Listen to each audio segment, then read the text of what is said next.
Eh bien, bonjour à tous. On est évidemment très heureux ce soir d'être avec Brigitte pour vous raconter cette histoire. Cette histoire qui est assez unique. Il faut vous dire quand même qu'on a été bien occupés ces derniers mois. Et je pense que c'est un événement qu'on vivra une seule fois dans notre vie.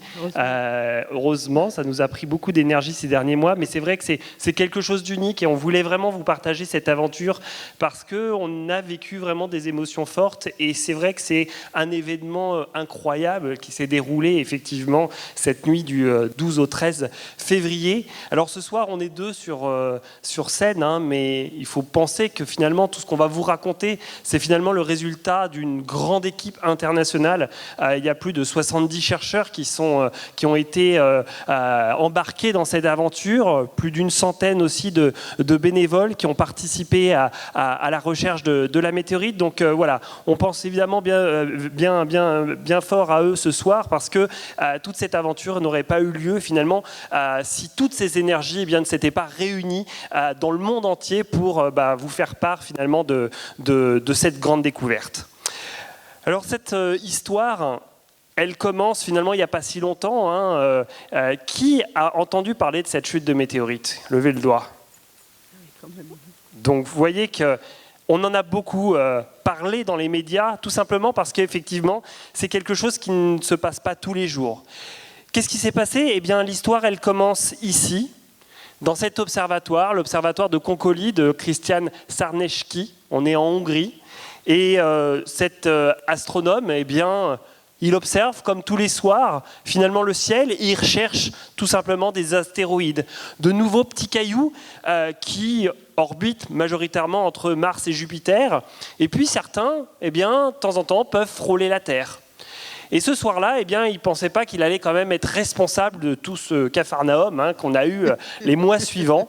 Et effectivement, eh bien, vers 20h18 temps universel, 21h18 heure française, il prend cette image. Vous allez me dire, rien d'extraordinaire, des points qui filent. Et puis si vous faites bien attention quand même, il y a un truc qui ne file pas, c'est ce petit point-là. Ce petit point-là qui vraiment... Voilà, pas très brillant, rien d'extraordinaire.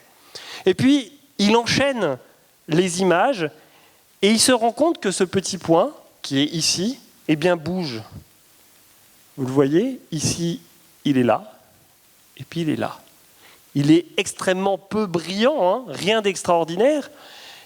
Il regarde quand même très rapidement cette trajectoire, il voit qu'il bouge très rapidement. Quand un petit point qui est, évidemment, il le détecte très rapidement, il n'est pas dans la base de données, il voit que ce point eh bien, avance très très vite par rapport à la voûte étalée, il se rend compte très rapidement eh bien, que cet objet, certainement, à partir d'un premier calcul de trajectoire, eh bien, va pas être loin de rentrer en collision avec la Terre. Et en fait, d'un coup, il est donc 20h18 TU, il appelle ses collègues croates, un collègue croate de l'observatoire en Croatie, lui dit « Regarde ça, est-ce que tu peux me faire un petit coup comme ça d'image ?» Et évidemment, 40 minutes après, eh bien, son collègue croate lui confirme que ce petit caillou, qui est d'une très faible magnitude, on indique à peu près d'un diamètre de 1 mètre seulement, donc on est sur un astéroïde vraiment rikiki, 1 mètre, eh bien, 40 minutes après, on sait que le caillou va rentrer en collision avec la Terre 7 heures plus tard. Donc heureusement pour nous, évidemment, que ce caillou ne faisait qu'1 mètre de diamètre. On aurait pu très bien avoir un objet de 100 mètres de diamètre et l'histoire aurait été évidemment bien différente. Donc heureusement, c'était qu'1 mètre. Alors, à ce moment-là, donc, on est le 12 au soir, donc vous voyez qu'on est à peu près 22h heure française. Très rapidement, les astronomes hongrois et croates envoient leurs données à l'Agence spatiale européenne et quelques dizaines de minutes plus tard, l'Agence spatiale européenne fait l'annonce de l'impact qui aura lieu. Ici, ils disent, vous voyez, à peu près à 4 heures du matin, heure française. Et vous ne le voyez pas ici, mais il y a un petit point, et il se fait que le point de rentrée de cet astéroïde, c'est la France. C'est plutôt la Manche dans un premier temps, un tout petit peu au nord de la Normandie. Et donc, il y a cet appel sur les réseaux sociaux qui annonce que ce petit corps va rentrer en collision avec la Terre. Évidemment, notre équipe, notamment l'équipe Vigiciel du programme Vigiciel, suit l'actualité en direct. Et on a un de nos membres, Carl Lantier, qui voit l'annonce et très rapidement, sur le site Vigiciel, fait l'annonce de l'entrée imminente d'un astéroïde au-dessus de la Manche. Et vous voyez, pour ma part, il faut bien avouer, moi j'étais à 23h30 dans mon lit, je vois ça, je fais bon, ok, on a notre réseau de caméras qui va filmer l'entrée et on en saura plus demain. Et en fait, sur cette annonce, quand même, elle est vue effectivement par de nombreuses personnes. Imaginez, vous êtes dans votre lit à 23h, on vous dit quand même 5h, 6h plus tard, au-dessus de la Manche, il va y avoir un caillou qui va rentrer en collision avec la Terre. Et grâce à ça, il va y avoir de nombreux astronomes amateurs qui vont sortir et qui vont aller observer le phénomène. Alors certes, vous avez certainement entendu parler du programme Fripon dont on parle avec Brigitte depuis près de 10 ans, qui est un réseau de caméras en France et maintenant en Europe, un peu partout dans le monde, qui surveille en permanence les entrées atmosphériques. Et effectivement, ce réseau était fonctionnel cette nuit, mais c'est vrai que la beauté de l'événement, c'est qu'on était capable de savoir à la seconde près quand est-ce que l'astéroïde allait rentrer dans l'atmosphère. Et l'Agence spatiale européenne, pour la première fois, a fait appel à tous ces télescopes un petit peu à travers le monde et ils ont réussi à calculer la trajectoire la plus précise jamais calculée en fait, dans l'histoire de l'humanité. C'est comme ça qu'on a su qu'à 3h59, alors vous voyez, là c'était à 4h03, on n'était pas encore totalement précis, mais à 3h59, on savait que cet objet de 1 mètre allait rentrer dans l'atmosphère au-dessus de la Manche. Alors, non seulement il y a cette alerte à témoignages, les témoignages, peut-être que vous le savez, vous êtes tous invités, lorsqu'il y a un événement comme ça, à participer au programme Vigiciel, à vous connecter soit sur vigiciel.org ou vigiciel.imo.net. Si vous allez ce soir, sur cette plateforme, vous allez tomber sur cette plateforme de témoignages. Vous le savez, dans les prochains jours, vous allez voir de très belles étoiles filantes. Vous pouvez vous entraîner et rentrer vos observations visuelles dans ce logiciel, dans cette plateforme de témoignages. Et c'est ce qu'on fait en fait à un grand nombre de personnes en France et puis en Angleterre, en Allemagne, en Belgique, au Luxembourg. Vous le voyez, si vous allez sur la plateforme, sur cette carte, tous les petits bonhommes que vous voyez ici sont les personnes qui ont rempli le formulaire et qui ont raconté ce qu'ils avaient vu. Où est-ce qu'ils l'avaient vu dans le ciel, où est-ce que ça avait commencé à briller, où est-ce que ça avait fini, à quelle hauteur, etc., à quel azimut. Et grâce à ces observations, évidemment, on avait la chance, vous voyez, donc, le bolide est rentré dans la Manche, et on avait des observateurs en Angleterre, en Belgique, un peu partout. Vous voyez ici la flèche bleue là, qui est cachée par les petits bonhommes. Ça, c'est une première approximation de la trajectoire du bolide, de l'étoile filante, du météore qui va être observé, uniquement grâce en fait, aux témoignages visuels. Donc ça, il faut rendre hommage en fait, au travail qui a été fait dans le développement de cette plateforme, notamment par l'American Meteor Society, qui permet en fait, de donner une première idée de la trajectoire, juste à partir de l'observation des yeux d'humains, sans caméra, et donc c'est assez remarquable. Et donc ces 85 personnes ces témoignages ont été évidemment indispensables pour donner l'alerte très rapidement, et puis ont permis aussi de donner des idées de ce que les gens avaient vu. Vous voyez que Aurélien raconte « Moment magique, merci la science ». Brahim raconte « Le phénomène semblait se dérouler à seulement quelques centaines de mètres de ma fenêtre, à proximité d'un immeuble proche de chez moi et à une hauteur inférieure à celle de la Tour Eiffel ». Alors Fabrice, on ne sait pas trop ce qu'il a vu, mais j'ai vu une grosse boule de feu juste devant mon pare-brise et je ne savais plus si je devais freiner ou accélérer. Vous voyez ? David raconte, c'est une trace linéaire blanche suivie d'un gros éclair. Et puis Laurent, il y avait un camion derrière moi qui a confirmé. Alors je ne sais pas ce qu'il a confirmé, mais en tout cas, il était là et ils ont témoigné. Et ça, c'est ce qui était véritablement important. C'est-à-dire que vous voyez qu'on est au moment J, c'est-à-dire là, les témoignages, c'est quelques heures après l'observation du phénomène. Et on a tous ces témoignages écrits, mais aussi toutes ces vidéos. Ces vidéos qui ont été indispensables pour le calcul de la trajectoire. Alors certes, on a notre réseau de caméras Fripon qui a observé l'entrée atmosphérique sur certaines des caméras, mais comme le phénomène était dans la Manche, il y a eu des caméras qui ont des vidéos qui ont été faites par des amateurs en Angleterre, en France, en Belgique, et toutes ces vidéos, vidéo amateur, vous voyez, là on voit quasiment le chien rentrer, la voiture, hop, c'est vraiment des caméras que vous pouvez avoir chez vous. Toutes ces vidéos ont été exploitées pour observer le phénomène. Alors ce phénomène, effectivement, le voilà. Il a été observé à 3h59 minutes, le 13 février. Par différents astronomes amateurs. Vous voyez quand même l'importance du phénomène. Ce phénomène, je vous le rappelle, on est sur l'entrée atmosphérique d'un objet qui mesure 1 mètre de diamètre, donc ce n'est pas très très grand. 1 mètre de diamètre, il arrive à une vitesse de 14 km par seconde. D'accord ? Donc à peu près 50 000 km/h. Quand vous voyez une étoile filante ou un bolide, vous ne voyez pas la lumière émise par le corps qui fond. Vous voyez surtout l'objet qui arrive à pleine vitesse dans l'atmosphère et qui chauffe l'atmosphère. Il y a à ce moment-là un plasma qui se forme autour de l'objet métrique. Et en fait, cette atmosphère est chauffée jusqu'à plusieurs milliers de degrés. Et c'est ce chauffage qui va créer une lumière et qui va provoquer ce phénomène atmosphérique. L'objet donc rentre à peu près à 50 000 km à 100 km d'altitude. Il va traverser les couches les moins denses de l'atmosphère.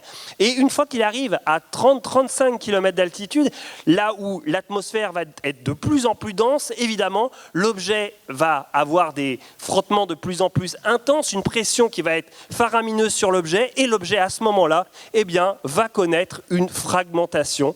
Et vous le voyez, va créer un énorme flash lumineux qui va informer que cet objet s'est fragmenté en certainement des milliers de morceaux.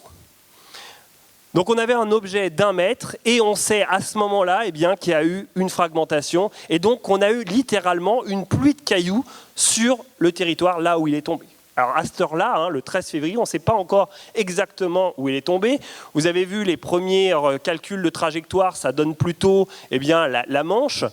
Mais évidemment, le 13 au matin, branle-bas de combat, toute l'équipe est appelée en renfort. On se demande qu'est-ce qu'il faut qu'on fasse.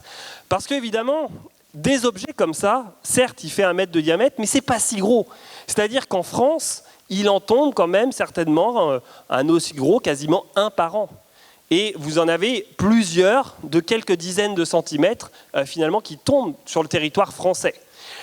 Nous, ça fait 10 ans qu'on cherche de nouvelles météorites détectées par le réseau Fripon. Le réseau Fripon a détecté plus de 8000 bolides en 10 ans. On en a détecté certainement quelques dizaines très très lumineux. Alors celui-là était très très lumineux quand même, pour vous dire. Il était d'une magnitude de -15, c'était quasiment aussi brillant que le Soleil, donc c'était extrêmement lumineux. Ça fait 10 ans qu'on cherche ces météorites et c'est vrai que c'est très compliqué de chercher des météorites. Je ne sais pas si parmi vous, il y en a qui ont participé aux battues de recherche de météorites, mais quand on vous donne une petite zone à calculer en vous disant c'est facile, c'est ce carré-là sur une carte Google Earth, hop, vous avez un point et que vous débarquez sur le terrain et vous avez plusieurs kilomètres carrés à couvrir, vous pouvez vous dire quand même que c'est assez décourageant. Parce que finalement, le jeu, le job, c'est quoi ? C'est regarder ses pieds pendant quelques jours et de se dire est-ce qu'il y a un caillou noir qui va apparaître par magie sous nos pieds ? Et je peux vous dire que quand vous y passez plusieurs jours, vous imaginez le moment de joie où là, d'un coup, il y a un caillou noir qui apparaît et oui, c'est une météorite. Mais en fait, depuis 10 ans, on n'en avait pas trouvé. Et donc, quand on a cette chute du 13 février qui arrive, on se dit ok, c'est cool, ouais, ok. Mais ok, on y va, mais ne nous excitons pas trop, quoi. On n'était pas là en mode ça y est, on va y arriver. Non, on était là, ok, on y va. Alors, sur ce bolide, hein, je vous ai parlé de fragmentation. Alors là, c'est un événement qui n'est pas du tout celui qui a eu lieu. C'est l'événement de Peekskill, le 9 octobre 92. Cet objet là montre ce que c'est une fragmentation d'un petit astéroïde, en vous montrant que, vous voyez, tous ces centaines de petits morceaux qui ont été complètement fragmentés lors de l'entrée dans les basses couches de l'atmosphère. Vous avez souvent un gros morceau qui est en tête, suivi par des morceaux de taille intermédiaire, et puis suivi de tout petits corps qui vont être là plutôt centimétriques, voire millimétriques. Et lorsque vous avez une fragmentation comme ça, il va falloir essayer de calculer la trajectoire de ces gros morceaux et de ces petits morceaux. Alors ça, c'est ce qu'a fait notamment nos collègues Oriane Egal, Denise Vidal du Canada, avec qui on travaille pour le projet Fripon. Et vous allez voir une modélisation en fait, de la trajectoire de ce qui s'est passé le 13 février. Donc vous voyez, hop, voilà, là c'est les objets. Tout ce qui est jaune, c'est les gros morceaux. Tout ce qui est bleu, c'est les petits morceaux. Vous voyez que les gros morceaux sont déjà arrivés parce qu'ils sont très gros. Là, on est plutôt sur des objets qui vont mesurer plusieurs kilos. Et puis ici, plusieurs secondes, dizaines de secondes après, vous allez voir arriver les petits morceaux. Ça veut dire que les gros morceaux, évidemment, eux, c'est les moins ralentis, donc ils arrivent directement à la surface. Alors attention, hein, ils sont quand même ralentis, ils passent de 14 km/s à quelques centaines de km/h, et l'objet va arriver à la surface, effectivement, en quelques secondes, mais tout en étant quand même dévié par les vents, etc., parce que l'objet, quand on le voit briller à 100 km d'altitude, mais il arrête de briller autour de 25-30 km d'altitude. Donc il y a toute une partie en fait, du vol qu'on appelle le vol sombre, qui est en fait un moment où le bolide ne crée plus de lumière, mais où sa trajectoire est influencée par les vents et où il tombe en fait, plus ou moins rapidement selon sa masse. Et en fait, les gros morceaux, vous le voyez déjà, on est sur Terre, ça c'était quand même une excellente nouvelle, c'est-à-dire qu'on avait encore peur que le caillou fasse plouf, et en fait non, il n'a pas fait plouf, il est arrivé en Normandie, les gros morceaux sont censés être tombés dans cette zone-là, et les petits morceaux de quelques grammes dans cette zone-là. Alors là, vous voyez quand même déjà, certes, la bonne nouvelle c'est que c'est tombé sur Terre, mais la mauvaise nouvelle c'est que ça fait quand même quasiment 8 km de long. Donc vous avez à peu près une bande de 500 mètres sur 8 km à couvrir. Donc en fait, comme ça, on peut se dire, ouais, facile. Quand vous arrivez sur place, vous êtes effectivement un peu dépité parce que les calculs de trajectoire, là comme ça, je vous montre ça, on dirait que c'est magique. Mais en fait, il y a plein d'hypothèses sur la forme de l'astéroïde, sur le nombre de fragmentations au moment du flash brillant. Bref, il y a des hypothèses de calcul. Et selon les équipes, vous allez avoir des zones différentes de chute. Là, vous voyez sur cette zone, donc là, on est au sud-ouest de Dieppe. Hein, et vous voyez que ces trois zones-là, ce sont 3 calculs de zones de chute calculés par 3 équipes différentes. Alors évidemment, nous, de notre côté, on a beau penser qu'on est les meilleurs, on se dit quand même, on va regarder les autres. Vous voyez ici, ça c'est la bande que je vous ai montrée, c'est celle calculée par l'équipe, notre équipe, l'équipe avec les collègues canadiens, hein, Denise Vidal, Oriane Egal, Adrien de Villepoix. On a à côté une équipe, les équipes tchèques, Borodvicha et Spurny, parce que ce qui est vraiment important à comprendre, c'est que cette chute est unique. Pourquoi ? Parce qu'on a observé le caillou avant dans l'atmosphère. Quand vous observez un bolide, en général, quand vous observez une belle étoile filante, vous ne savez pas d'où il vient, il n'a pas été vu dans l'espace. Et donc en général, nous, quand on observe un bolide, on est les seuls en France à savoir qu'il y a eu un gros bolide qui a été observé en France. Sauf que là, évidemment, comme l'ESA, la NASA, tout le monde a communiqué dessus, évidemment, les fameuses observations, les vidéos que je vous ai montrées, ont été accessibles à tous, y compris aux équipes qui ne travaillent pas avec nous. Et l'équipe tchèque, Borodvicha et Spurny, ont calculé aussi une zone de chute qui est différente de la nôtre. Et puis Strunify, qui a plutôt un calcul participatif, nous donne une autre zone. Donc vous voyez que quand on arrive sur le terrain, comment on fait ? Comment on trouve cette météorite parmi toutes ces zones ?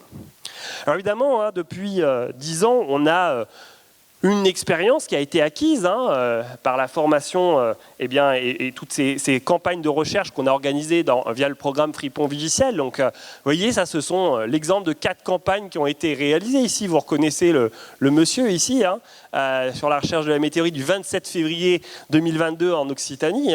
Ça, c'est toute l'équipe, évidemment, de la ferme des étoiles et du Festival d'astronomie de Florence, et vous voyez que voilà, le sport national, regarder ses pieds et chercher la météorite et ne rien trouver. Donc effectivement, on arrive sur le terrain le 14 février 2023 pour la Saint-Valentin. Alors il n'y en a que 2 qui arrivent, le jour de la Saint-Valentin. Il y a François Collat et Pierre Vernazza. Ils passent leur soirée tous les deux en amoureux. Nous, évidemment, on va arriver un peu plus tard. On était là, cachés derrière, mais effectivement, ils arrivent dans ce petit village de Crasville-la-Roquefort. Vous voyez, on retrouve notre zone de chute. Crasville-la-Roquefort est au milieu de la zone. À 2, évidemment, on ne fait pas grand-chose. Ils commencent à regarder un petit peu, mais évidemment, ne trouvent rien. Tout va commencer sérieusement le 15 février 2023. Où effectivement, là, on est un petit groupe à arriver, on est 5-6 sur le terrain, et on se demande où est-ce qu'on cherche. Voilà, comment on commence. Et finalement, on se dit, nous, sur l'objet quand même d'1 mètre, l'équipe canadienne nous dit, normalement, vous devriez avoir un morceau de plusieurs kilos à retrouver sur le terrain. Donc quand on arrive sur le terrain, on se dit, les petits morceaux c'est sympa, mais nous on veut le gros caillou. Et donc on veut aller chercher le gros caillou. Et donc on commence par ça, on se dit, on va aller au bout de la trajectoire, et puis on va aller se promener et essayer de trouver le gros caillou. On cherche quelques heures, et puis rien du tout. Et donc finalement on se dit, on va peut-être pas passer des journées à chercher un seul gros caillou, on va essayer d'aller dans des zones où potentiellement il y a eu plusieurs dizaines de petits cailloux. Et donc on se dit, changeons de stratégie, allons plutôt à l'autre bout de la trajectoire, où finalement on devrait trouver des objets d'une dizaine de grammes. Donc dizaine de grammes, c'est globalement 1,5 centimètre, 1 centimètre le caillou. Vous voyez, c'est tout petit. Mais comme je vous ai dit qu'il y avait une fragmentation, normalement on a un gros morceau et des dizaines, voire des centaines de petits morceaux. Et donc on va chercher ici, on s'aligne, on commence à chercher. Et le 15 février après-midi, nous étions en train de nous balader. On était 2 groupes. Il y avait un groupe qui était dans les champs un peu au nord, un autre groupe ici où on était 7-8. Et là, c'est le moment dont je vous parlais tout à l'heure, c'est-à-dire que où est le caillou noir là? Alors en plus, dans les champs, il y a des silex, des crottes de bique, des bousses de vache, bref, tout ce que vous voulez. Donc à chaque fois qu'on voit un truc noir, on espère, on se dit ça y est. Et effectivement, le 15 février après-midi, cette jeune demoiselle, ici, Loïs Leblanc, voit ce petit tache noire dans l'herbe et elle passe dessus, elle voit cette surface noire affleurante, c'est-à-dire que le caillou n'est pas posé sur l'herbe, il est rentré dans la boue. Et elle voit juste la surface affleurée et regarde et se dit, et nous appelle tous on était tous autour, tout excités, et regardez, il y a un truc là bizarre. Effectivement, ça ne ressemblait pas à un silex. Et on le déterre. Alors, pour tout vous dire, quand on trouve une météorite comme ça, le premier réflexe, c'est pas « youhou, ça y est, on l'a trouvé ». C'est « oh là, est-ce que tu es sûr que c'est une météorite ?» Moi, j'ai beau avoir suivi les conseils de Brigitte Zanda depuis 10 ans à dire qu'une météorite, c'est des arêtes émoussées, des faces planes, que c'est noir avec une croûte de fusion. Quand vous en voyez une véritablement, vous dites « ouais, ça correspond, mais est-ce que vraiment c'est une météorite ?» Et en fait, on a passé un bon quart d'heure à le regarder, à se dire « est-ce que c'est vraiment une météorite ?» Et on n'en était pas sûr. Et en fait, la chance, on a appelé Brigitte. Brigitte, elle n'a pas répondu. On était là, Brigitte, qu'est-ce que tu fais ? Vous m'aviez envoyé la photo. Oui, on t'a envoyé la photo, mais on t'a fait un visio. En fait, on appelait en visio et Brigitte n'a pas répondu. Brigitte, tu étais chez le notaire. Exactement, tu étais chez le notaire. Vous voyez, les détails. Et on a appelé une autre personne que vous connaissez peut-être, qui est aussi un ami régulier du festival, Luc Labenne, qui était en direction de la zone de chute. Et quand je l'ai appelé, il me dit « ça tombe bien, je suis à 7 minutes de l'endroit où tu es, j'arrive ». Et donc effectivement, il est arrivé. Et Luc Laben est arrivé avec son pistolet magique. Ça c'était indispensable. Un petit spectromètre qui permet de poche, qui permet d'avoir la composition chimique de l'objet très rapidement. Et donc vous voyez, on est tous avec nos smartphones. Il fait une première mesure. Et les premières mesures nous indiquent notamment cette ligne-là qui est assez caractéristique, vous voyez, avec de la silice, du magnésium et surtout du fer, qui correspond à une composition typique d'une météorite, d'une chondrite. Et donc évidemment, quand il a annoncé ça, on a des bonnes têtes de vainqueurs et on a trouvé le caillou. Donc vous voyez, le petit groupe était pas très gros, mais 15 février, on trouve cette météorite. C'est 15 février 2013, je ne sais pas si vous vous rappelez, mais il y avait la chute de Tcheliabinsk en Russie. 15 février 2023, on a la météorite de Saint-Pierre-le-Viger. Et c'est vrai que ça a été un grand moment d'émotion. Tout de suite après, la première chose d'un de nos collègues, ça a été notamment aussi de scanner le trou. Vous voyez, alors il y en a qui s'amusent bien. Il a découpé le trou, il a ramené la terre à la maison, et il l'a reconstitué dans son laboratoire, donc c'est Pierre Saint-Joffre du Muséum d'Histoire Naturelle. Il l'a reconstitué et puis il l'a scanné en 3D. Donc on a le trou en 3D de notre petite météorite. Alors je vous laisse aussi découvrir Loïs Leblanc, qui est la jeune découvreuse. Ça, c'était évidemment une de nos grandes satisfactions, c'est que dans les découvreurs, on n'était pas tous des chercheurs professionnels. Il y avait des jeunes, beaucoup de jeunes qui ont suivi ces jours de formation. Et Loïs, effectivement, faisait partie du groupe et on était très heureux, effectivement, que ça soit la première à trouver. Alors, est-ce qu'il y a du son ? Normalement. Oui.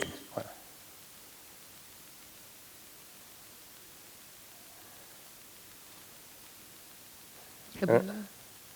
Ça devrait marcher, mais ça bug. Toi, t'as pas coupé le son ?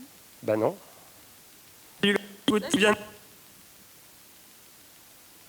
Bon, je crois que... Excusez-moi. Bon, ça marche plus. Donc Loïs Leblanc, c'est pas grave, tant pis, on va faire avec. Loïs Leblanc, qui a effectivement 18 ans, qui est une jeune une étudiante en art, et donc c'est effectivement elle qui l'a découvert, et donc on était évidemment très heureux de cette découverte. Alors, une fois qu'on a trouvé ça, la voici, voici la météorite en question. Elle faisait 94 grammes. Et donc cette météorite de 94 grammes, quand vous la trouvez dans cette zone-là, vous voyez que dans nos calculs, on devait trouver théoriquement des météorites de 10 grammes. Et donc là, on se rend compte que, premièrement, les calculs qu'on a faits, certes, c'est dans la bonne zone, mais les masses sont complètement à l'ouest. Et donc c'est vrai que très vite, on se rend compte que les masses ici de 10 grammes, en fait, il y a un problème dans les masses. Alors ça, très rapidement, on se rend compte que ça vient dans les hypothèses de la forme de l'astéroïde. En fait, selon la forme de l'astéroïde que vous allez prendre pour le calcul de la trajectoire, ça va différencier, ça va changer en fait la distribution des masses. En tout cas, par la suite, on continue à chercher ici, on ne trouve rien de plus. On se dit qu'on va retourner vers les grosses masses, notamment on fait des survols en drone pour essayer de trouver d'éventuels petits cratères d'impact, de petits trous en fait, formés suite à la formation de gros cailloux. Et puis, une idée vient de se dire, bon, si on ne trouve rien ici, et si on allait voir la trajectoire de nos collègues tchèques et d'aller finalement dans la zone où il y a les vraies petites masses, c'est-à-dire de quelques grammes. Et donc effectivement, il y a un petit groupe qui se rend ici le 16 février, et vous allez voir que ce n'est pas bien gros, il y a ce petit machin-là qui vraiment fait quelques millimètres, de 3 grammes qui est découvert dans un champ. Alors il faut vraiment avoir l'œil, c'est-à-dire que là, c'est un coup de bol monstrueux. Et vous le voyez, de manière générale, que ce soit sur la grosse masse ou sur ce petit caillou, vous pouvez passer complètement à côté et en fait rater votre recherche de météorites. Là, on voit que ce petit bout de caillou de 3 grammes, il est situé sur cette trajectoire, donc déjà on ne comprend pas tout parce que notre trajectoire est bonne, mais aussi la trajectoire des Tchèques est bonne. Donc ça, c'est assez déroutant. Toujours est-il qu'on commence à mettre nos forces dans cette zone-là, parce que s'il y a un petit fragment de 3 grammes, c'est qu'il doit y en avoir plusieurs. Et le même jour, évidemment, hein, on doit jongler avec tous les médias. Alors la chance, hein, ça a été qu'effectivement tous les médias se sont déplacés à Saint-Pierre-le-Viger là pour venir nous voir. Et personnellement, une des meilleures publications qu'on a faites de notre vie, eh bien c'est le journal de Mickey. Et ça a été effectivement une grande satisfaction. En tout cas, les recherches ont continué les jours qui suivent. Vous voyez que le nombre de personnes a commencé à augmenter. On a été toujours une trentaine sur le terrain, beaucoup de personnes en local, de clubs d'astronomie qui sont venus nous rejoindre. Et donc, on se dispatchait comme ça, en rang dans les champs. Et ça a été voilà, un grand moment de partage. Et notre plus grand bonheur, eh bien, c'est que les découvertes se sont multipliées dans les jours suivants. Et vous voyez Lucie Mackay, astronome à l'Observatoire de Paris, mais aussi tous ces jeunes qui ont participé à la recherche, qui ont retrouvé aussi leur petit bout de météorite, un de nos collègues aussi. Et en fait, les découvertes se sont multipliées. On a été bien aidé aussi par les mairies en local. Hein. Vous reconnaissez Brigitte qui allait faire connaissance avec les maires pour nous donner les autorisations, parce que évidemment, quand on est arrivé sur le terrain, ça c'est une des choses importantes à préciser, c'est qu'on ne débarque pas chez les gens en allant chercher comme ça sans autorisation.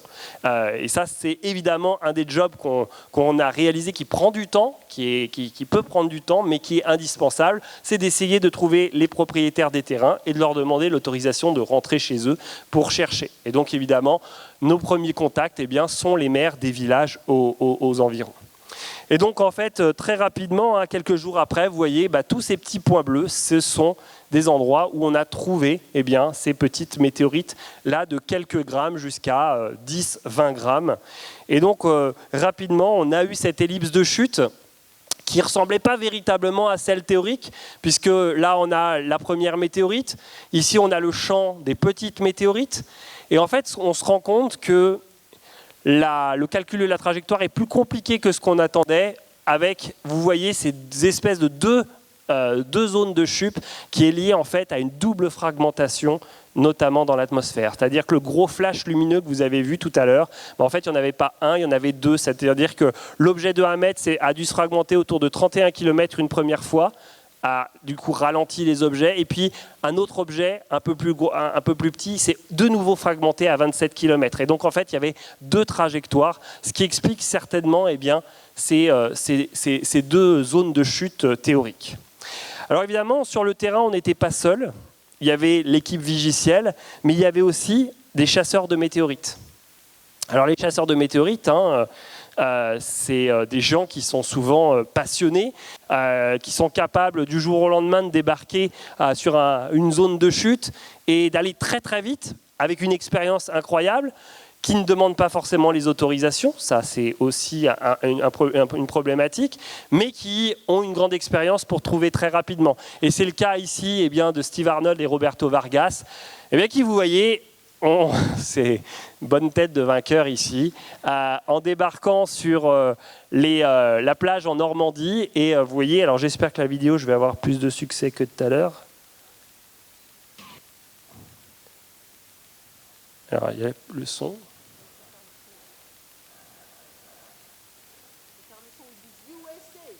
Ouais.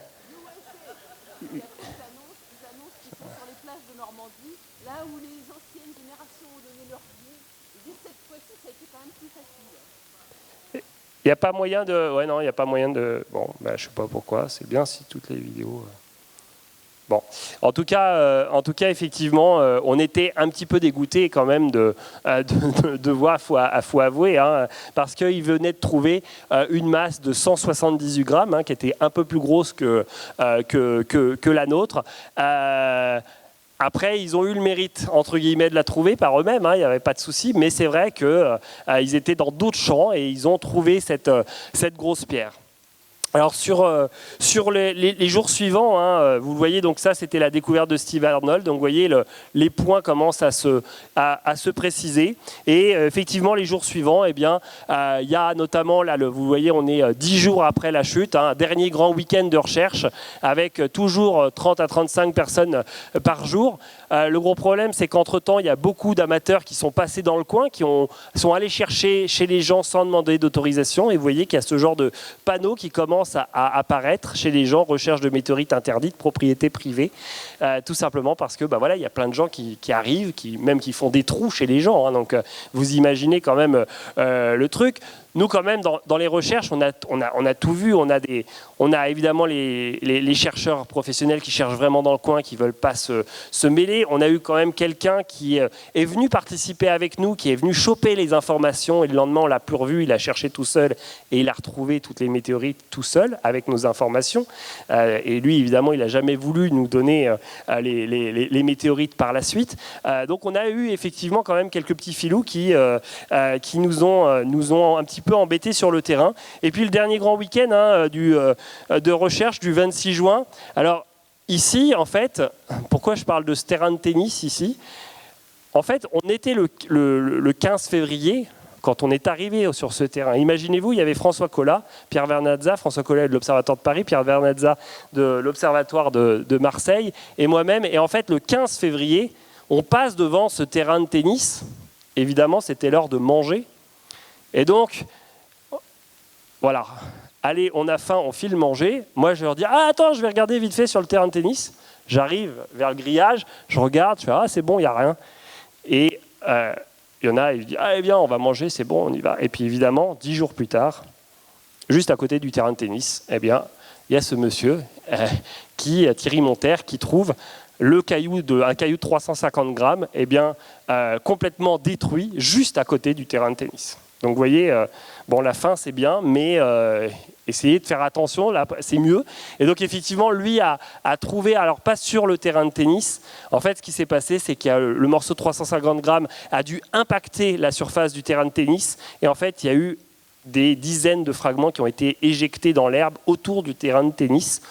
Et pour la petite anecdote, lui venait le 26 février, lui venait de le trouver, et un de nos collègues est arrivé, il l'a vu trouver, et évidemment c'était trop tard pour le trouver parce que lui c'était un chasseur de météorites. Et en fait, bon, on a fait appel quand même à toute notre équipe, et vous voyez, bah, voilà à quoi ressemblent des chercheurs de météorites. Hein, c'est la François Collat, hein, qui est directeur de recherche à l'Observatoire de Paris, qui cherche des micro-fragments de météorites lors de ce moment où ça s'est complètement fragmenté. Alors les jours suivants, il y a eu aussi des groupes, des chasseurs polonais, hein, qui ont cherché quand même, vous voyez, sur une grosse période, sur 2 semaines. Vous voyez quand même les conditions de recherche, hein, c'était pas extraordinaire. Et quand même, hein, eux ont trouvé une vingtaine de fragments, dont un de 148 grammes. Hein, vous voyez le trou qui a été laissé par la météorite. Donc voilà, hein, la recherche, elle s'est à peu près arrêtée à ce moment-là. Il y a quelques équipes qui ont continué et qui n'ont pas forcément retrouvé. Nous, avec Brigitte, on y est retourné fin avril pour rencontrer les propriétaires des terrains, pour leur demander l'autorisation de pouvoir céder les météorites au Muséum d'histoire naturelle. Il faut bien l'admettre, hein, c'est que aujourd'hui, la découverte de météorites, la propriété d'une météorite n'est pas légiférée. C'est-à-dire qu'on ne sait pas, quand on trouve une météorite, on ne sait pas à qui elle appartient. Est-ce que c'est au propriétaire du terrain? Est-ce que c'est au découvreur? Donc en fait, on a essayé de faire les choses bien, notamment pour que les météorites rentrent en collection au Muséum d'histoire naturelle. Eh bien, il faut avoir l'autorisation, évidemment, du propriétaire pour, évidemment, céder les météorites et les faire rentrer en collection. Est-ce que il faut dire qu'on a été reçu exceptionnellement bien dans cette région, et tout le monde a été heureux de donner la météorite au Muséum d'histoire naturelle, et on est retourné faire des conférences et aussi rencontrer tous les enfants pour leur expliquer ce qui s'est passé dans la région. Et donc voilà comment cette aventure, finalement, vous voyez, hein, on est 2 mois après, et aujourd'hui évidemment on a un caillou, on a la trajectoire, On a une quantité d'informations incroyable et évidemment place à la science pour essayer de décrypter finalement ce caillou. Et c'est là où je vais laisser la place à Brigitte. Voilà, merci.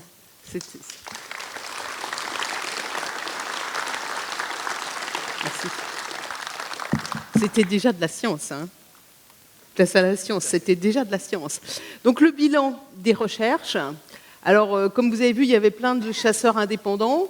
Ce qu'on sait, c'est qu'il y avait à peu près 1 tonne de matériel, hein, un échantillon de 1 mètre de diamètre en gros. On pense qu'il y a eu une 50aine, une 60aine de fragments en tout qui ont été retrouvés, pour une masse totale de probablement plutôt entre 1 et 2 kilos. Mais en fait, on n'a pas toutes les informations. On essaye bien sûr d'avoir ces informations parce que ça va être intéressant pour reconstituer vraiment la fragmentation et combien il y a d'objets, comment ils sont répartis. Mais toutes ces informations, on les a ou on les en passe. Ça dépend vraiment des chasseurs indépendants s'ils sont prêts à collaborer ou non avec nous. Donc ça, c'est presque tous les échanges. Ah, pardon. Oui, ça, c'est presque tous les échantillons qu'on a récoltés donc, au Muséum national d'histoire naturelle. Là, c'est l'essentiel des pierres. Donc, la première chose qu'on va faire, c'est quand même de les regarder une par une, de faire vraiment des observations. Et déjà, simplement, si on regarde bien ces 2 petites... Alors, celle-ci est toute petite, hein, c'est celle de 3 grammes qui a été trouvée en 2e par notre équipe. Mais ce qu'on voit tout de suite, c'est que là, il y a une croûte de fusion très lisse, et là, il y a une croûte de fusion qui est extrêmement granuleuse. Et ça correspond tout bêtement au fait qu'il y a 2 fragmentations différentes. Ces premières fragmentations sont produites assez haut dans l'atmosphère, celles-ci probablement beaucoup plus bas. Donc sur la base d'observations comme ça, on a déjà quelques idées sur à quoi correspondent ces cailloux, et bien sûr, on va essayer d'agréger ces données avec d'autres. Donc je vais faire une petite description de l'ensemble des cailloux, évidemment, je ne vais pas vous lire ça en détail. Mais une chose quand même qui est intéressante à noter, c'est que tout de suite, on s'aperçoit que un des premiers cailloux qu'on a récolté et qu'on a trouvé exactement 8 jours après sa chute et qu'on a scié, il est très rouillé. Ce que vous voyez là, toute cette zone marron, ça a été envahi par de l'eau qui est rentrée par là. Donc ce caillou est très rouillé.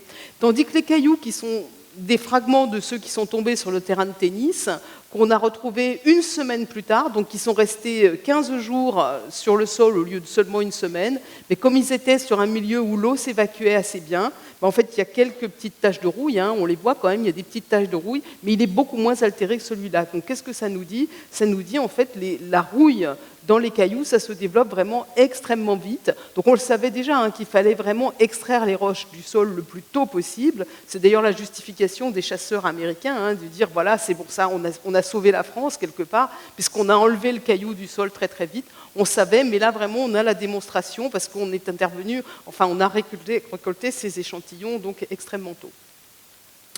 Alors, évidemment, la première chose qu'on fait, ça va être de faire une préparation. Donc, le premier échantillon qu'on a scié, c'est celui-ci.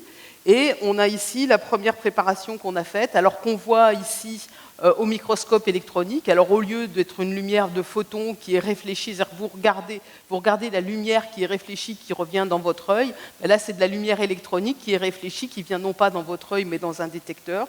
Ça nous permet d'avoir une idée déjà de la composition des différents minéraux qui font cette roche, sachant que le pouvoir réfléchissant par rapport aux électrons, il dépend de la masse atomique des atomes qui sont dans les différents minéraux. Donc ce qu'on voit en gris, c'est plutôt les silicates. Ce qu'on voit en blanc, c'est plutôt les phases métalliques. Donc on voit tout de suite qu'il y a pas mal de métal qui est réparti dans cette roche-là. C'est quelque chose de classique.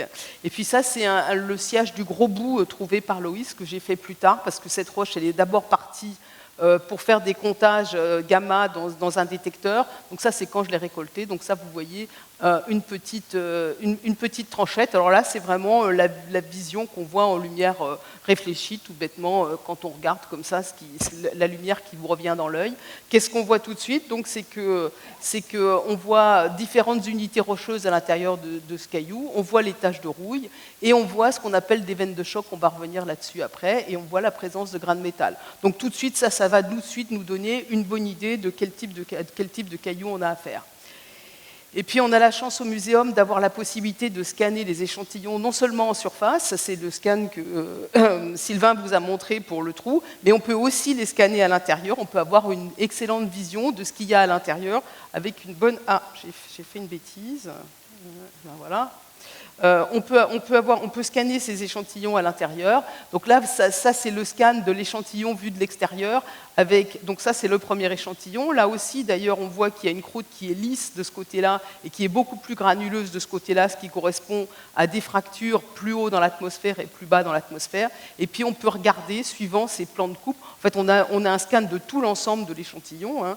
Mais là, ce qu'on voit là, c'est les photos de ces différents plans de coupe qui sont ici. Alors, je ne vais pas rentrer dans le détail. De toute façon, ça ressemble assez à ce qu'on regardait tout à l'heure. Mais ce qui est intéressant, c'est qu'on voit qu'il existe déjà des fissures, probablement liées aux fragmentations, et le caillou qui s'est cassé, s'il avait eu un nouveau choc, il aurait été prêt à se casser une nouvelle fois. Donc sur la base de toutes ces observations qui sont quand même essentiellement visuelles, on fait quelques analyses chimiques des minéraux, mais essentiellement quand même sur la base de ces observations visuelles, on va pouvoir déclarer la météorite auprès de la Meteoritical Society. Donc ça, c'est ça qui va lui donner son nom officiel, et ça va être la description de référence de l'échantillon. Et donc la météorite, elle porte le nom de la commune sur laquelle on a trouvé le premier échantillon, sur laquelle Loïs a trouvé le premier échantillon. Donc c'est la commune de Saint-Pierre-le-Viger, et c'est une brèche de type L5-6, et avec un état de choc S3. Alors on va expliquer un peu tout ce que veulent dire ces termes, mais ça c'est ce qui figure dans la déclaration, et pour un chercheur qui travaille sur ce genre d'échantillon, c'est extrêmement précis comme information, ça lui donne déjà à quel type d'échantillon il a affaire. Alors qu'est-ce que c'est qu'une brèche? C'est une roche qui est concassée, qui est formée de fragments agglutinés d'autres roches. Alors ici c'est une brèche volcanique, mais ce qui est intéressant à voir, je me trompe avec les boutons avec ça, ce qui est intéressant à voir, c'est que vous avez des fragments rocheux qui sont agglutinés, et donc c'est une roche qui a été concassée, remaniée et qui s'est resolidifiée. Et bien la brèche, la roche de Saint-Pierre-le-Viger, c'est la même chose, c'est une brèche qui est formée de l'agglomération de fragments d'autres roches, et puis sur laquelle il y a beaucoup de veines de choc. Alors à quoi ça ressemble des veines de choc? Vous les avez déjà vues sur l'autre échantillon tout à l'heure. Ce sont des veines, c'est-à-dire ce sont des ondes de choc qui se propagent à l'intérieur de l'échantillon, et ça, ce sont des chocs qui sont produits au moment où l'échantillon était sur son astéroïde parent, et ce sont des ondes de chaleur qui se propagent de manière assez discrète, c'est-à-dire qu'il fait très très chaud à l'intérieur de la veine, et puis la chaleur, elle se diffuse assez peu à l'intérieur du reste de la roche.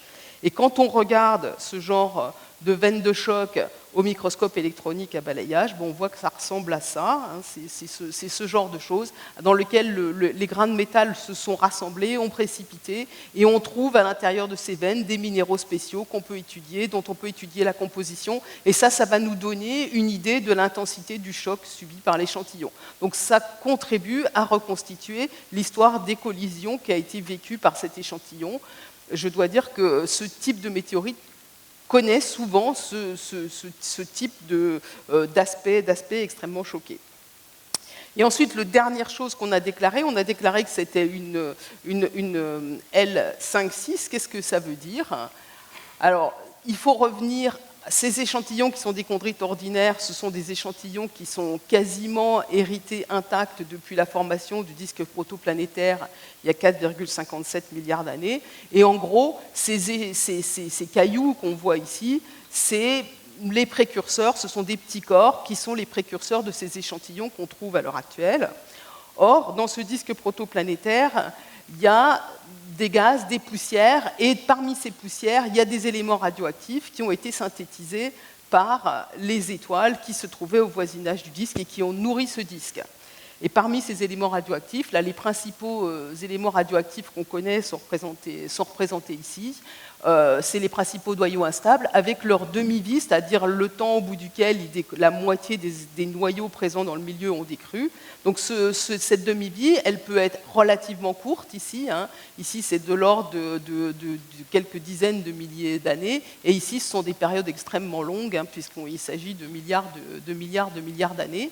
Et en fait, ils ont des propriétés, quand ils décroissent très vite, ils vont chauffer beaucoup, mais pas très longtemps. Donc ça va être un petit peu comme un feu de joie, avec comme un feu avec du papier ou du petit bois. Et puis en revanche, quand on a des noyaux de périodes plus longues, ils vont décroître lentement. En revanche, ça va durer très longtemps. Et à l'heure actuelle, ce qui chauffe la Terre à l'intérieur, bien sûr, ce sont des noyaux de périodes longues comme celui-là, qui chauffent la Terre lentement. Et comme la Terre ne diffuse pas très vite sa chaleur, la Terre reste chaude à l'intérieur.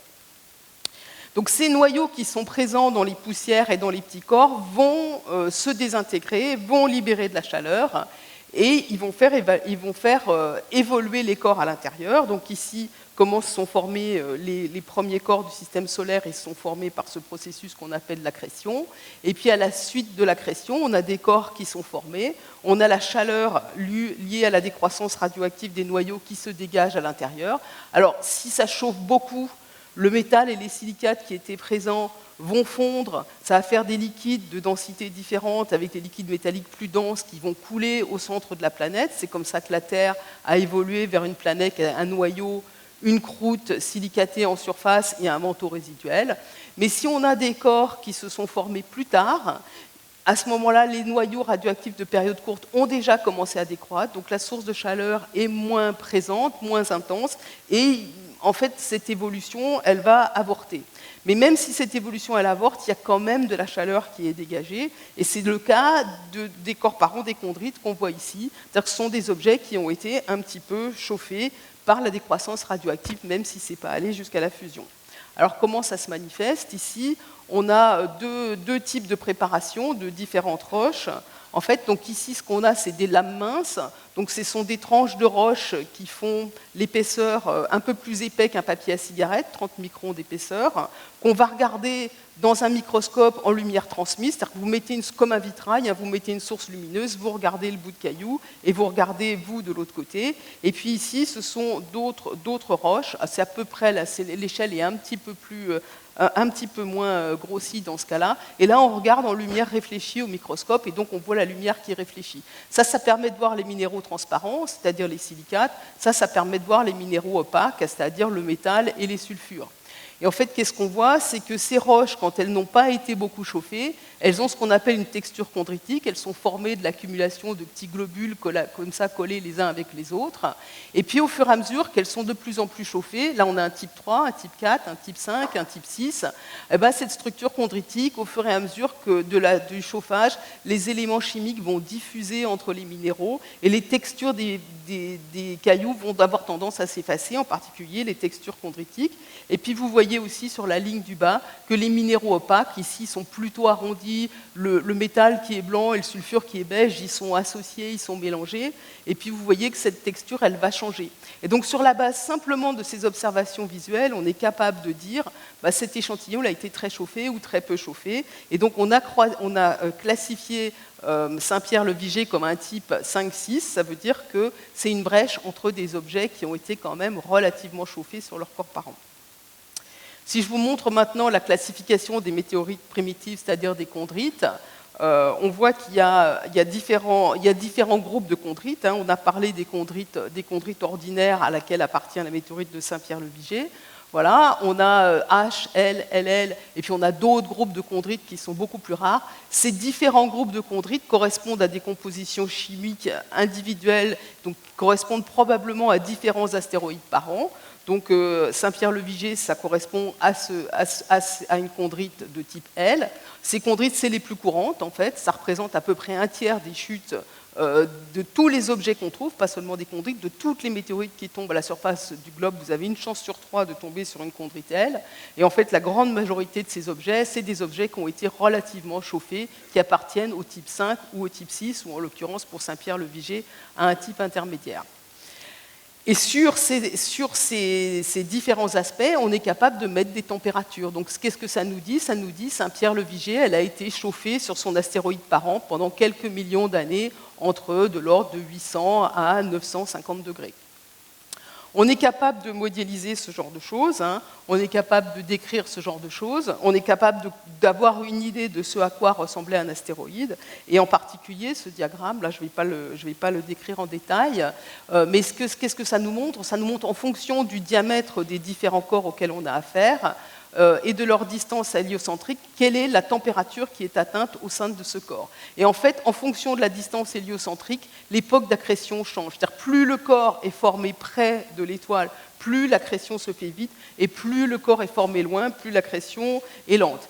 Et là, on sait qu'il y a quand même eu des températures assez élevées qui ont été atteintes à l'intérieur du corps parent des chondrites L. Donc on pense que c'est un corps qui s'est accrété relativement rapidement, c'est-à-dire relativement proche du Soleil, et qu'il avait une structure comme ça.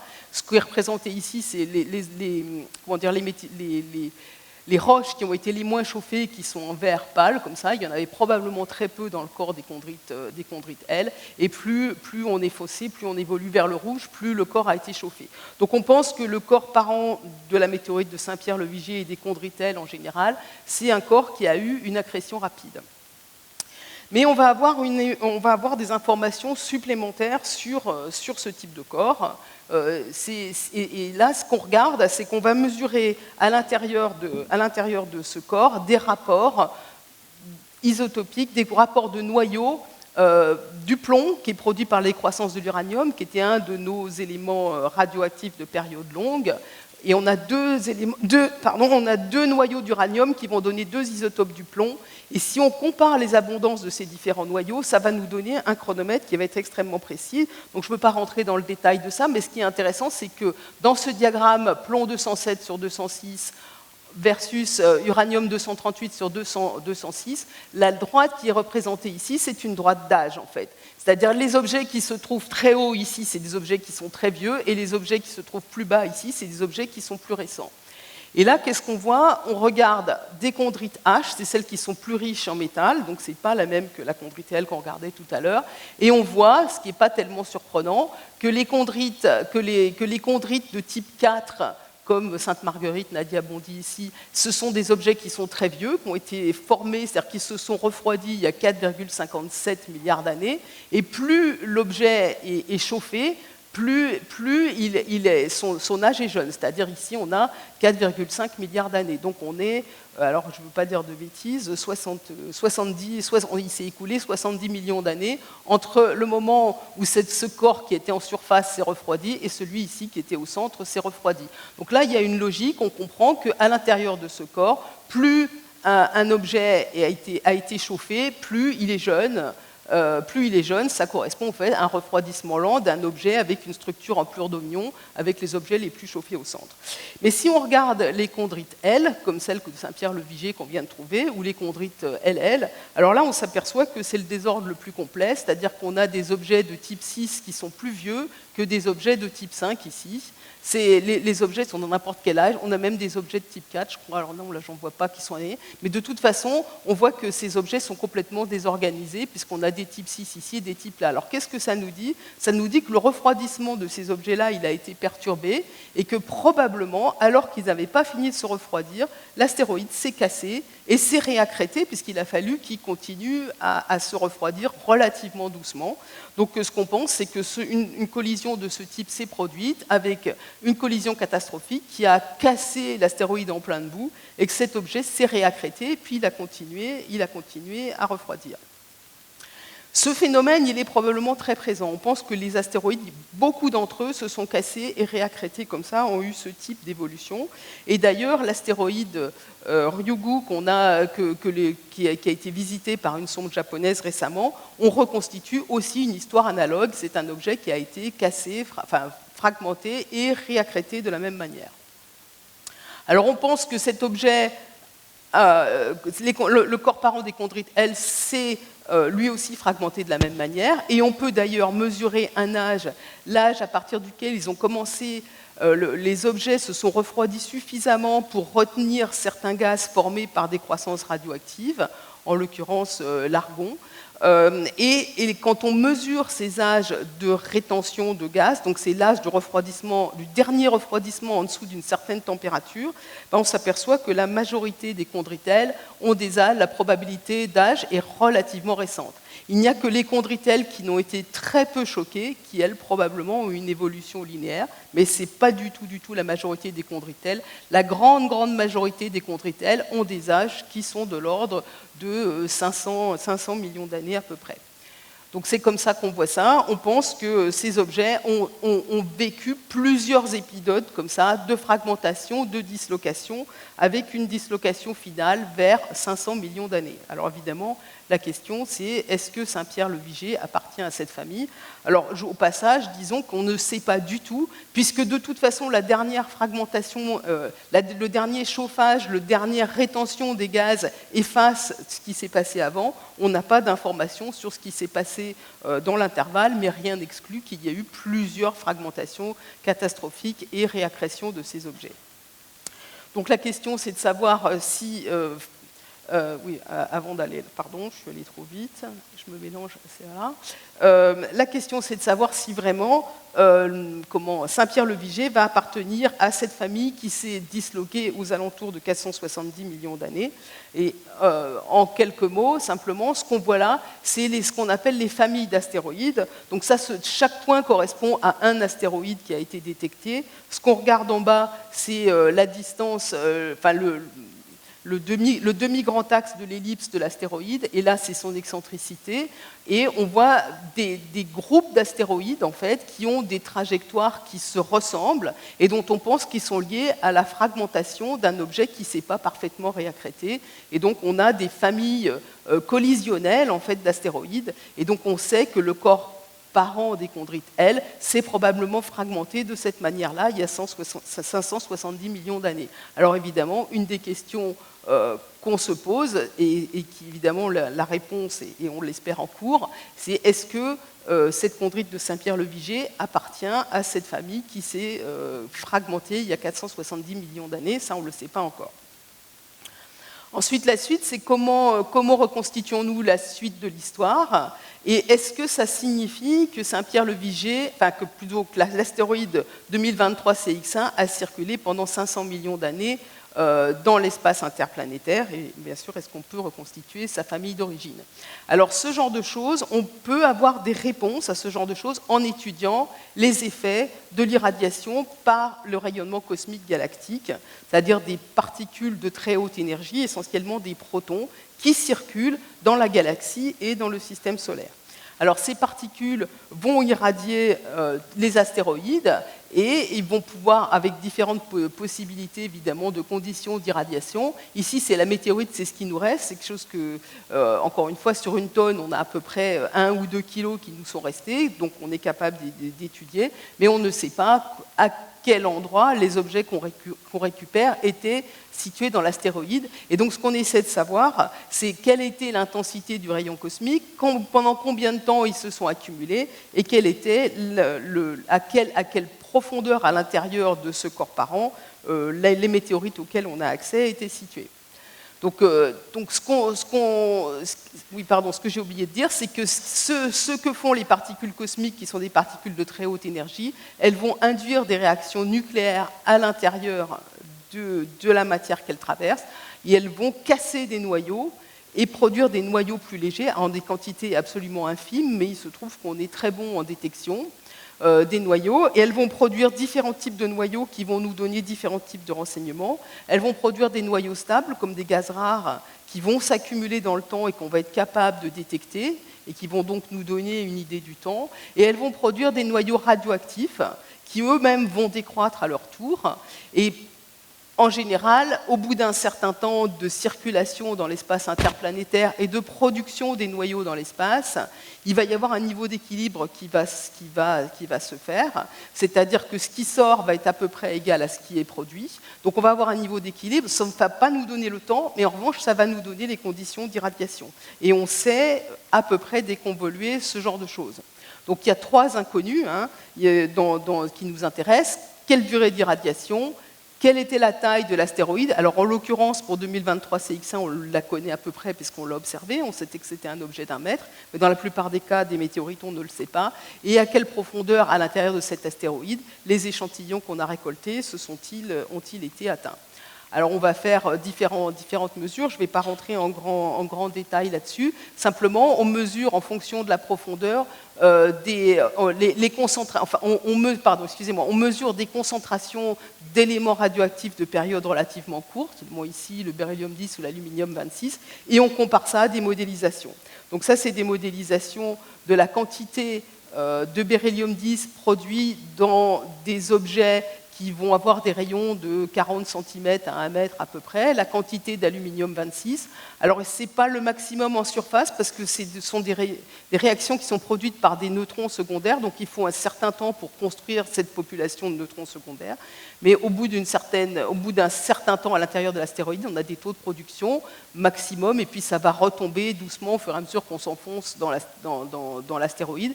Et on peut mesurer dans les cailloux les quantités de barium 10 et d'aluminium 26 auxquelles on a affaire et on est capable d'avoir une idée à partir de là.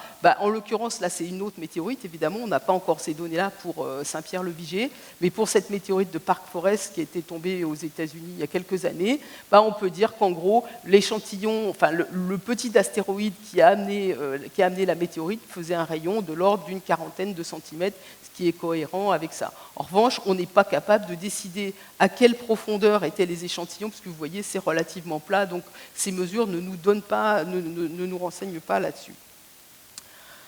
Avec les gaz rares, donc, on a la durée de cette irradiation, et ce qu'on sait, c'est que les durées d'irradiation, les durées pendant lesquelles les objets ont été exposés aux rayons cosmiques en circulant dans l'espace interplanétaire, il n'y a jamais de durée de 500 millions d'années pour les chondrites qu'on connaît, probablement parce qu'elles sont détruites par des collisions ou par les irradiations.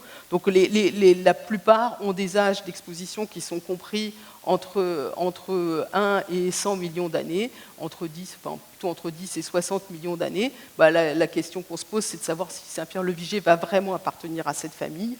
Et certaines personnes pensent que peut-être ce sont les fragments de l'astéroïde, pardon, je me trompe toujours avec les boutons sur ce pointeur, ce sont les fragments de l'astéroïde Gefion qui auraient des temps d'irradiation qui correspondraient à ça, et peut-être les chondrites, elles, sont les enfants de l'astéroïde Gefion.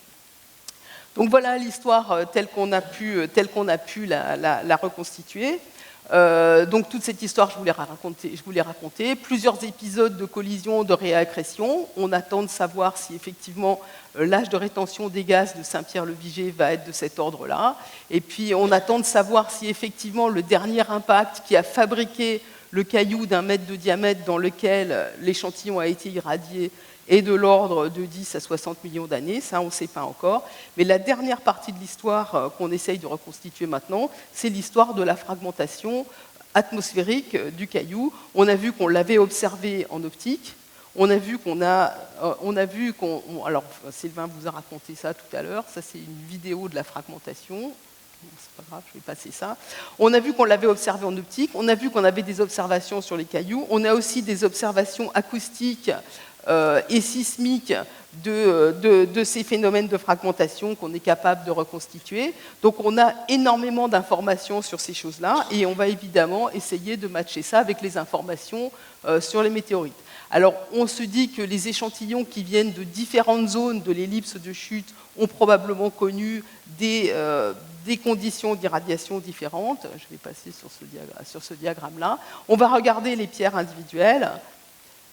Et donc, après les avoir examinées, j'ai choisi d'analyser pour les gaz rares et pour les noyaux produits par irradiation par le rayon cosmique, différents cailloux qui viennent de différentes zones, qui viennent de différents endroits. Alors la première, une de cette zone-ci, une de cette zone-ci. Malheureusement, celle-ci, on n'a pas eu le droit de la toucher. Et puis des cailloux qui viennent d'ici. On espère que chacun de ces cailloux viennent de différentes zones à l'intérieur de l'astéroïde d'1 mètre et qui vont nous permettre de reconstituer cette histoire de la fragmentation. Donc voilà, j'ai essayé les différents petits échantillons, ils ont été envoyés et on attend les résultats à l'heure actuelle de ces analyses. Et donc plus tard, évidemment, ça va aboutir plus tard à une présentation sur l'ensemble des choses.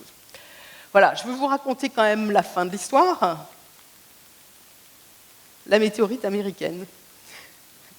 Celle qui avait été trouvée par les Américains et qui s'était vantée, qui sont allés sur les plages du débarquement, qui se sont fait insulter sur les réseaux sociaux, avec qui moi j'étais en contact parce que j'espérais quand même avoir des informations sur cet échantillon, leur demander si on pouvait faire quelques analyses non destructives de cet échantillon. Donc ils m'ont dit c'est qui ces gens qui nous insultent? Je lui ai dit c'est des amateurs. Je dis c'est des trous du cul, hein.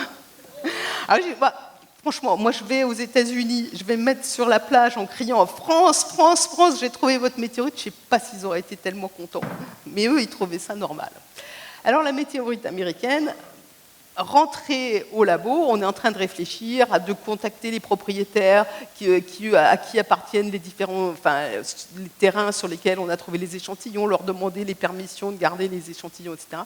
Quand je reçois un appel de ce monsieur qui s'appelle Bill Bungay, qui me dit j'ai les moyens de faire venir cet échantillon en France. Alors l'échantillon, les Américains, ils l'avaient tout de suite envoyé par FedEx aux États-Unis.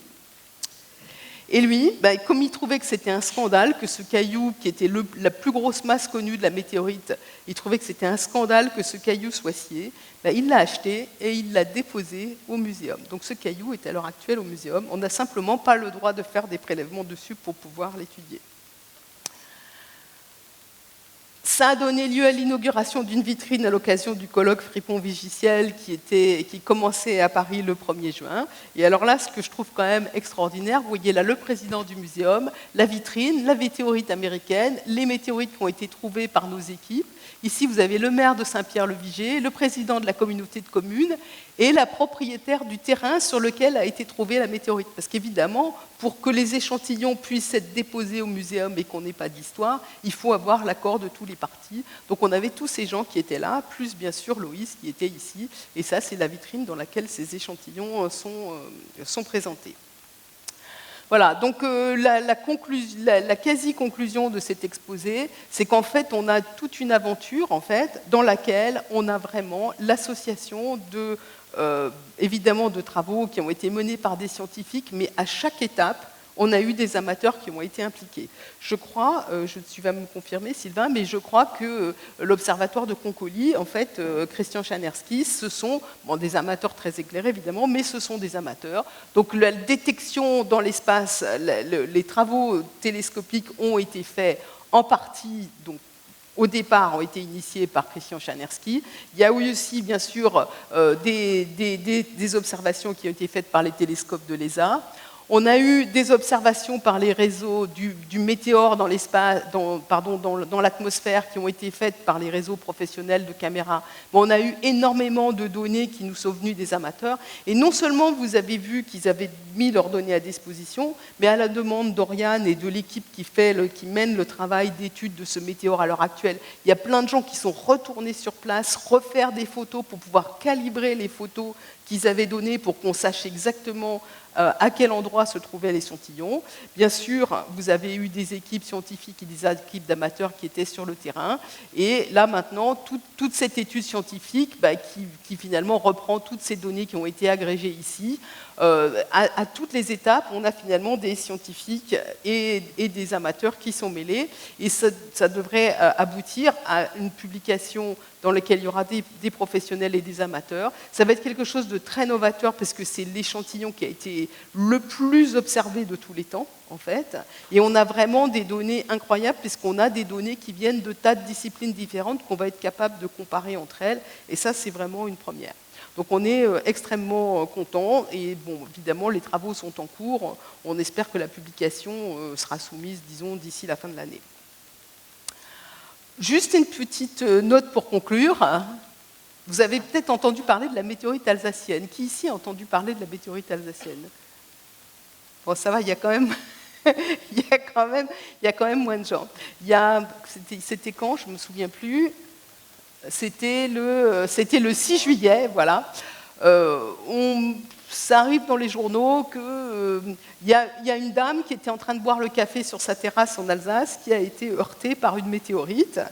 Et il y a un article qui paraît dans les dernières nouvelles d'Alsace et qui nous montre ce caillou-là. Alors, je pense que beaucoup d'entre vous ici ont déjà vu des météorites, savent à peu près à quoi ça ressemble, ils ont déjà vu la description. Ça ressemble à ça. Sauf que le caillou qui nous est montré dans les dernières nouvelles d'Alsace, c'est certainement pas une météorite. Alors on n'était pas sur place, ça ne veut pas dire que la personne est de mauvaise foi, peut-être qu'elle a ramassé le mauvais caillou. Ce qui est sûr, c'est que nous, on n'a rien vu sur les réseaux, il n'y a eu aucune observation qui a été signalée, il faisait très chaud, les gens étaient beaucoup dehors, même si c'était 4 heures du matin, il n'y a eu aucune observation, ni par les réseaux de caméras, ni par des gens. Mais ce qui est intéressant dans cette histoire, c'est comment l'histoire se monte. Parce que ça, c'est les dernières nouvelles d'Alsace. Après, Le Huffington Post reprend l'affaire, mais il montre une vraie météorite. Il cite quand même les dernières nouvelles d'Alsace. Après, la nouvelle se reprend, il n'y a même plus les sites, la source des dernières nouvelles d'Alsace n'est même pas citée. Alors là, il y a un caillou d'une grande fantaisie dont je ne suis pas capable de vous dire ce que c'est, mais ça, je ne peux certainement pas vous dire que c'est sûrement pas une météorite. Alors, on parle de controverse, il faut se rendre compte que des articles comme ça, ils sont sur le net et ils y restent. C'est-à-dire que la prochaine personne qui va chercher sur le net une météorite va pouvoir récolter ce type d'informations. Et puis alors après, l'histoire se monte, ça arrive aux États-Unis. Alors là, vous voyez l'intensité de l'événement. Hein. Là, c'est quand même dangereux. Et là, maintenant, elle vaut 1 000 $ par gramme.